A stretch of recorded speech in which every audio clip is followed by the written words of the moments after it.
Media has to follow certain rules. Media has to follow certain values. I was thinking the media is neutral, but in that book it was written that media is not neutral, it is controlled by some. Then again it was mentioned that media does not fulfill needs, but create greeds. छोटे थे हम लोग एक ही साबुन जानते थे, life boy. Media की वजह से 50 साबुन जानने लगे, 50 टूथपेस्ट जानने लगे, और मेरे पास बहुत सारा सा स्पेस हो गया। और पहले तो अगर लाइफ बॉय मिल जाता तो ठीक है, जानवरों के लिए भी वही साबुन था और हम लोगों के लिए भी वही साबुन था, एक ही साबुन था। फिर उस पर अगला उन्होंने लिखा कि मीडिया के लिए कि जो मीडिया होता है वो प्राइस को ज्यादा इंपॉर्टेंस देता है, वैल्यू को कम देता है। तो नेसेसरी है कि मीडिया जो है वो वैल्यू को प्रमोट करे इन कंपैरिजन टू प्राइस। और फिर जो अगला कमेंट लिखा हुआ था कि मीडिया जो है वो नेशन को कम प्रमोट करता है, ग्लोब को ज्यादा प्रमोट करता है।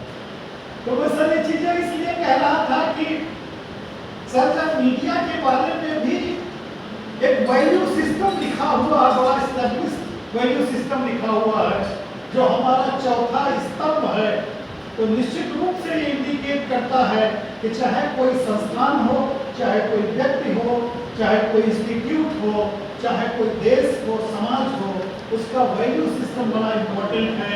वही अच्छे ह्यूमन बीइंग बनाता है और एजुकेशन का तो अल्टीमेट एम अच्छा ह्यूमन बीइंग ही बनाता है। गांधी जी ने 7 पापों की चर्चा करी।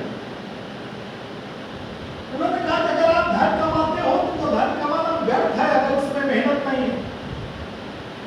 पॉलिटिक्स विदाउट प्रिंसिपल बेकार है। साइंस विदाउट रिलीजन यूजलेस है। कॉमर्स जो है, जो आप बिजनेस करते हो, अगर उसके पीछे त्याग की भावना नहीं है, दान की भावना नहीं है, तो बेकार है। So in nutshell, I wanted to emphasize that in every field there is a certain framework of values which has to be followed by the practitioner. जिसने वैल्यू सिस्टम फॉलो किया वो अच्छा, जिसने वैल्यू सिस्टम नहीं follow किया वो बिगड़ा। राम और रावण के बारे में आप सबने सुना है। रावण धन में राम से ज्यादा था, रावण बल में राम से ज्यादा था, रावण बुद्धि में राम से ज्यादा था। लेकिन पूजा हम राम की करते हैं। शायद पूजा राम की इसीलिए करते हैं क्योंकि राम का जो चरित्र था, जो कैरेक्टर था, जो वैल्यू सिस्टम था, वो रावण से ज्यादा स्ट्रांग था। तो sir I totally agree that any system which has been introduced to mold or give any shape to the education system of this country, that has to lead, that has to ride with the value system of this country, this society, and the value system of all the stakeholders which are going to affect from that education. National education policy, if you see what is new in the national education policy, even I could not find many things which are new to shape the education system of this country through national education policy. What is mentioned in the stories, character building stories of this society, what is mentioned in the conversation of stakeholders, what is mentioned how to live in a good society, those points have been incorporated when this national education policy was planned. This national education policy mostly focused on 3 points. First point was that our students should be curious, our students should not be mere follower, they should be critical thinkers, they should criticize, they should apply rational thinking, They should promote critical thinking on the content which is being given to him. If they are mere follower, then they will be follow all the good or bad things which are existing in the society. If they are critically aware, then definitely whatever knowledge we have, that knowledge will be revisited again and again, and we will improve the things. The second focus of the national education policy was on the ethical compass. We have to follow the ethical compass of the society.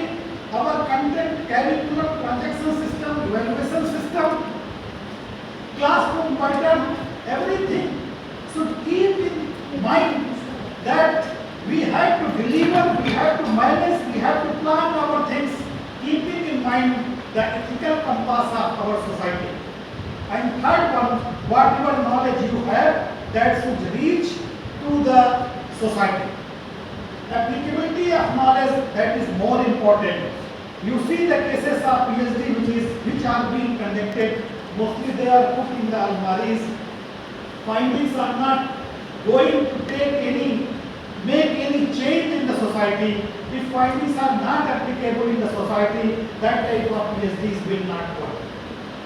That is why this national education policy from very beginning tried to focus on some points which I want to share with you. The important point is कि हमारे यहाँ बंटवारा knowledge का नहीं होना चाहिए. The knowledge should be transdisciplinary, the knowledge should be interdisciplinary. आप सबने मोनालिसा का पिक्चर देखा होगा, किसने बनाया था? मैंने नहीं बनाया था, ठीक नहीं, चलो कोई बात. आपने कहते हैं कि जो मोनालिसा का पिक्चर बना उसको बनाने में 13 साल, और कहते हैं जो मोनालिसा की स्माइल है, जो उसके होंठ हैं, खाली उसको बनाने में 3.5 साल. क्यों लगा 3.5 साल उसको बनाने में? होठों को बनाने में 3.5 साल क्यों लगा? या चित्र बनाने की शुरुआत 3.5 साल में क्यों हुई? अगर आप मोनालिसा की पिक्चर देखें तो उनकी गले की नसें दिखाई पड़ती हैं, होठ के अंदर की नसें दिखाई पड़ती हैं उनकी पिक्चर. तो कहते हैं उनको बनाने वाले निकोलस का नाम मैं भूल रहा हूँ, निकोलस की शुरुआत है, अभी याद आ जाएगा. तो जब उन्होंने देखा कि हमको चित्र बनाना है और हमें इंटरनल स्ट्रक्चर रिफ्लेक्ट होना चाहिए, तो पहले उन्होंने 6 साल उन्होंने जो आपका डॉक्टरी का किताब कोर्स होता है, उन्होंने वो पढ़ा, उन्होंने स्ट्रक्चर पढ़ा पूरा, किस तरीके से चेहरे की बनावट कैसी होती है, फेस कैसी होती है. और उस समय महिलाओं के बारे में मेडिकल में पढ़ना भी बना, तो अकेले वो चुपके से बैठ करके पढ़ते थे.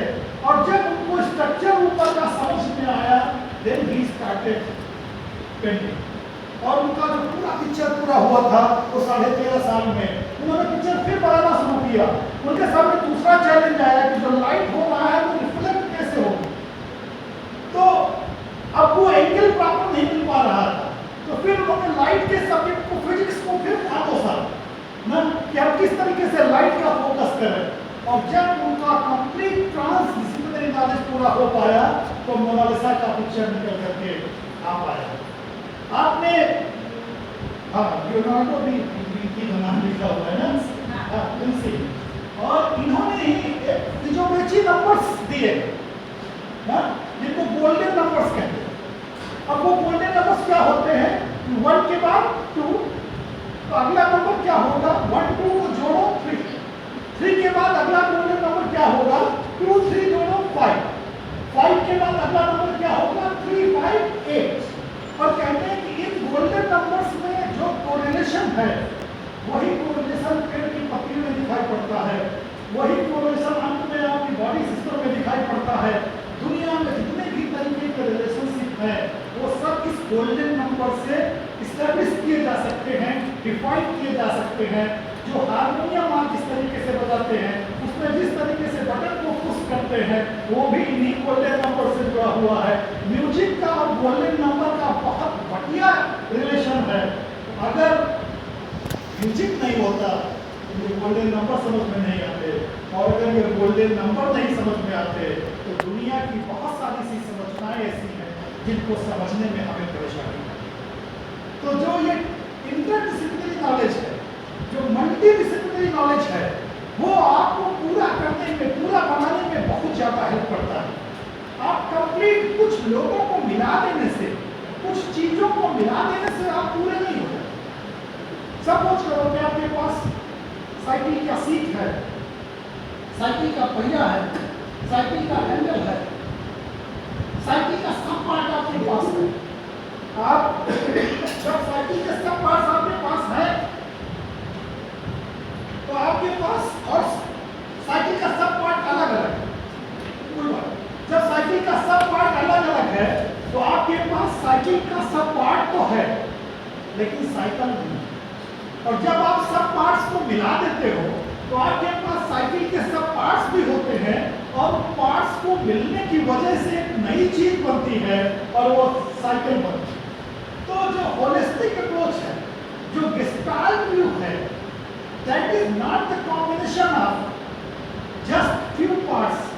जब वो फ्यू पार्ट्स मिलते हैं तो उससे एक नई चीज उभरती है। इसीलिए कहते हैं कि अगर आपको अच्छा पढ़ना है, आपको बढ़िया अंडरस्टैंडिंग डेवलप करनी है, तो आपकी होलिस्टिक अप्रोच होना चाहिए। और होलिस्टिक अप्रोच तब हो सकती है जब केमिस्ट्री में पॉलिटिकल साइंस होगी, जब पॉलिटिकल साइंस में ज्योग्राफी होगी, जब ज्योग्राफी में लैंग्वेज होगी। अगर इन सभी सब्जेक्ट का आपस में कॉम्बिनेशन नहीं होगा तो आपका एक होलिस्टिक पहलू जो है वो नहीं पूरा हो पाता है। आप यूनिवर्सिटी में देखिए, वो कहते हैं मैं फिजिक्स डिपार्टमेंट का हूँ, अपना कॉलम ऊंचा किए रहता है। मैं अंग्रेजी वाला हूँ, वो भी अपना कॉलम ऊंचे किए है ना। लेकिन अंग्रेजी वाला जब तक हिंदी को नहीं प्रॉपर समझेगा, हिंदी वाला जब तक अंग्रेजी को प्रॉपर नहीं समझेगा, तब तक नॉलेज सही डेवलप नहीं हो सकती।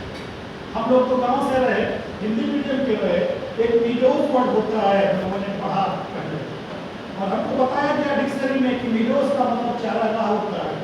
और अपने यहाँ चारागाह का मतलब वो होता है जहाँ पर गाय चलती हैं, भैंसें चलती हैं, लोग चराने जाते हैं।